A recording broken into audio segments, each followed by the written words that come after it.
All right, guys, welcome back to my channel.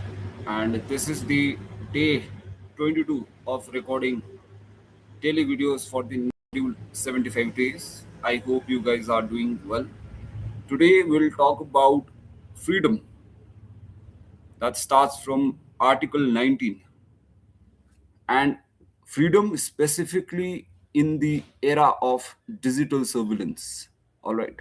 If you're new in this channel, welcome to my channel. I am Tubdan Tamang, and to improve my speaking, skills, and as well as the general current, events that happens, or the generic idea of the national and international issue, I am recording this video, and it will be for 75 days. I am in day 22. So I hope you guys are taking some information from this video. So without further delay, let's start our today's video in the topic freedom in the age of digital surveillance. When I say freedom, freedom has been a great cornerstone of any democratic society, right? Wherever there is democracy, there must be freedom, inevitable freedom, and it encompasses the right to privacy, expression, and also autonomy.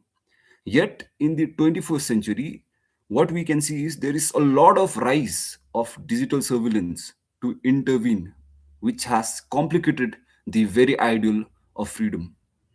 Guys, I'm not sure whether I'm being audible or not. I have today used this headset as I have noticed a lot of noise from outside of cars and bikes were coming. So I thought, even if doesn't help to a great extent, but at least I would be able to cancel few noise by using this headset.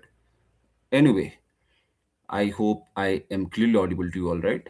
So yes, the government intervention in such matters of privacy of social media, where right, WhatsApp, Facebook, Telegram, X. So it challenges the very ideal of freedom of one individual, right? One's freedom, it challenges it diametrically, right? The word freedom is where a person is really free, but due to the challenging scenario where the government continuously traces and have track of all your messages, audios, videos, right? So that thing really challenges the very ideal freedom. And governments, corporation, and even individuals now possess unprecedented tools to monitor, record, and analyze human behavior. Is it not? There are hackers, and definitely government will do it because they are the apex organization or the state. No one can go beyond state, right? So they can do whatever they want, right? So the very privacy, right? They can monitor you all the time, for that matter 24/7, right? You cannot escape from the government, right? And all these things analyzes one's behavior, right? Now what I noticed is a lot of our senior citizens, right, mainly aged between 30 to 40, or even 50, they are making a lot of videos and posting it all over Facebook, right? Although I'm not, I don't have anything with related with them, but when you vlog, right, you give a lot of information to the country who has developed that app, right? It is right opposite nowadays. Gen Z's, right, the young people below 20, they rarely post in social media, right? I don't see anyone much active in Facebook. In fact, they are on Instagram, yet all the time they scroll, but they post very occasionally. But on the other hand, our senior citizen, mainly aged between 50 and 30, they post continuously, that too religiously.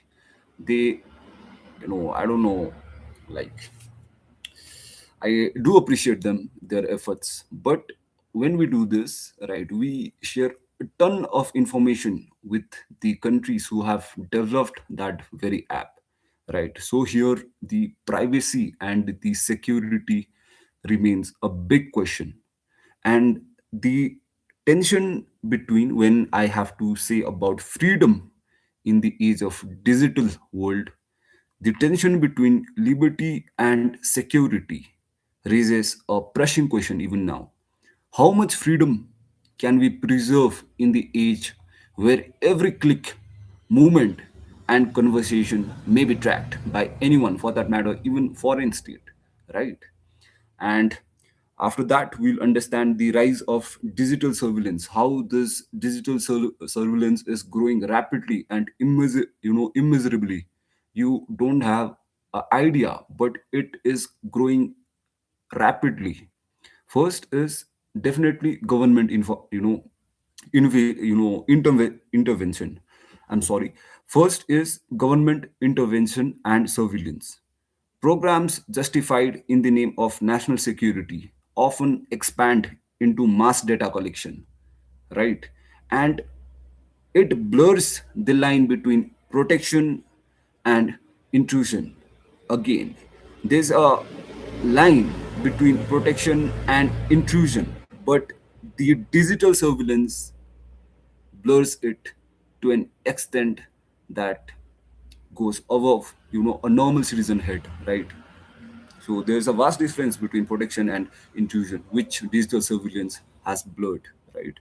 Now, second is corporate surveillance. Tech giants, as I have mentioned before, harvest personal data to fuel the targeted advertisement, targeted advertisement. I'm really sorry. Targeted advertisement Targeted advertisement shaping consumer choice and even political opinions. I'm sure you all have noticed that whatever you think, forget about thinking, whatever you speak in and around your electronic gadget, that things happen to appear right before you open any of your social media, right? Is it not? If it has happened to you, do let me know in the comment box or the live chat. But it does happens to everyone, I'm sure, right? Whatever we think of, if I'm thinking of getting any sort of, you know any item, any accessories that we require, that thing suddenly pops up, right? So that is where the tech giants, you know they see everything, but you are very unmindful and unaware of it. And as a result, they advertise you whatever you require. So think, they know your demand because they know you personally, for that matter, right? So that's there. And third is social surveillance, the rising, digital surveillance. And one, escalation is social surveillance. With social media, individuals they voluntarily shares all their information, as I've said in the Facebook videos, right? They give all their details, right? From their, forget about address, they share their room, right? They share their kitchen. So with this, all the datas, right, are voluntarily being shared by the bloggers or, the person concerned. They are creating a culture where privacy is traded for connectivity, right? So the escalation is also being done through social surveillance, where, a lot of viewers might have a lot of idea, right, who continuously watches their vlog, right? So they have got a lot of idea, and it is again, undoubtedly, uh, digital surveillance, right? We can say stalking in today's, term. Now, what are the freedoms, right, which are under our threat? Definitely, with this digital surveillance, freedom is under threat. Now we'll understand, how this digital surveillance can be a huge threat and as well as very dangerous in our near future. First is erosion of privacy.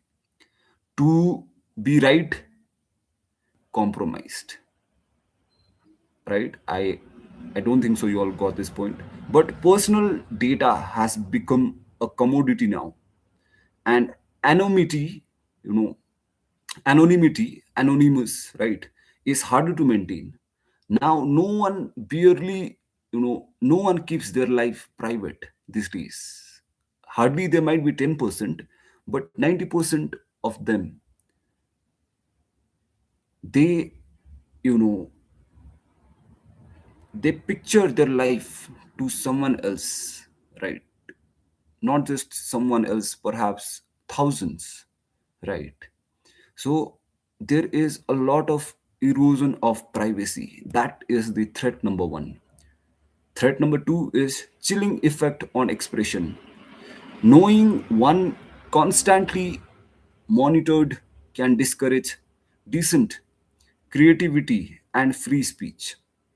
Although I partially disagree with it, because more the viewers, the more the motivation or some sort of encouragement the influencers or any creator gets.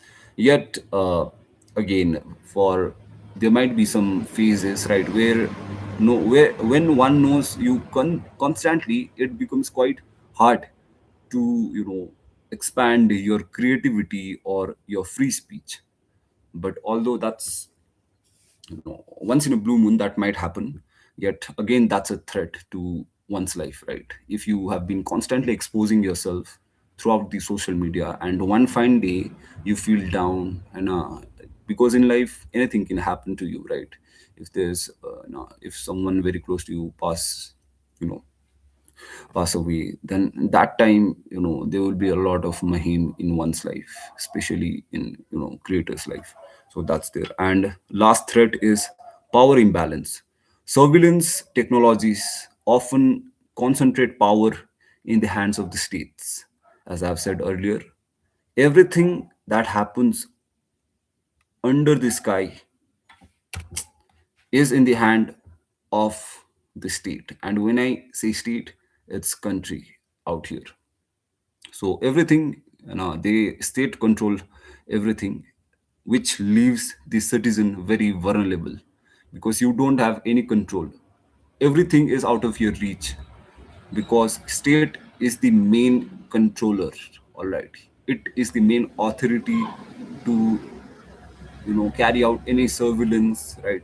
And here you have got zero power, whereas state has got absolute and a concrete power in terms of digital surveillance, again, which is a threat to you, because you can't knock the door of any court or state for the matter, saying that your privacy is being so and so, right? So that's again a threat, right? Now we'll understand the paradox of security and liberty. Surveillance is often justified as a means to ensure safety, right? I do agree. The surveillance is rightly justified to ensure safety. Definitely, right? That basic example which I can give to you all is CCTV cameras. When But the paradox lies in sacrificing freedom to protect it. In addition, excessive monitoring can undermine the very democratic values it claims to safeguard. A very good line. See,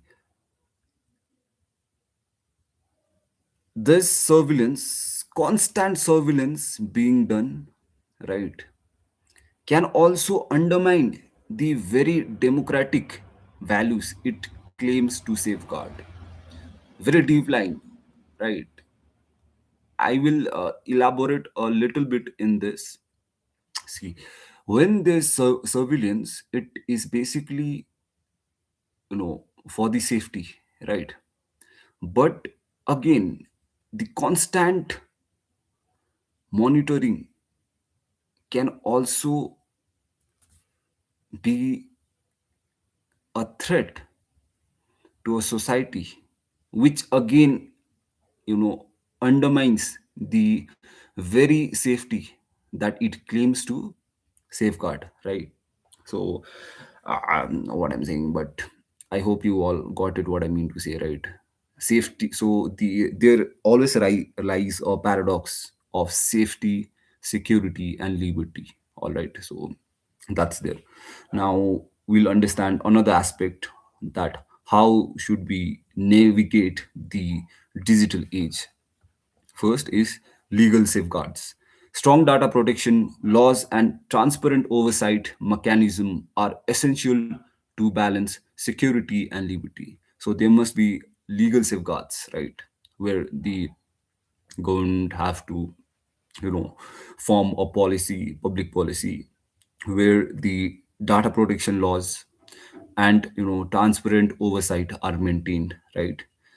So this balances the security with the liberty. Although the paradox always exists, but the government must frame the policy with regard to the digital surveillance. Now, second ways to navigate the digital age is technological empowerment, encryption, decentralization platforms, and privacy focused tools can help individuals reclaim autonomy. So, when I say encryption, it is very safe, right? No one knows the datas, right? But yet again, it's very controversial, and uh, I would not debate on it, because when we say end to end encryption, but that's a fat lie, because everything goes to the app developer, right?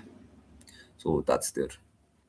And third ways to navigate the digital age or digital surveillance is civic awareness. Citizen must remain vigilant, questioning how their data is used and demanding accountability from institution or the tech giants concerned.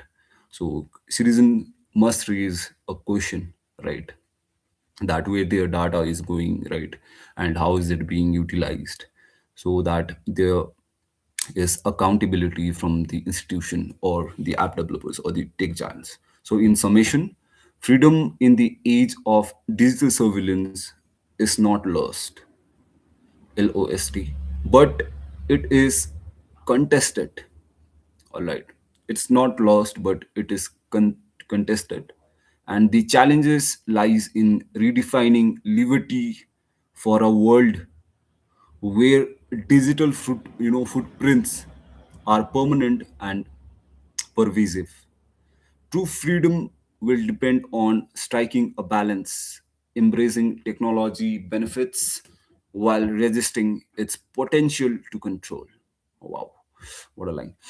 True freedom will depend on striking balance, embracing technology while resisting its potential to control. Powerful line. So, in this struggle, vigilance, law, and civic responsibilities are the keys to ensuring that surveillance does not eclipse the essence of human liberty. That's all for today's video. Thank you so much for watching this video. If you are till the end, I'm glad that you've watched the whole video.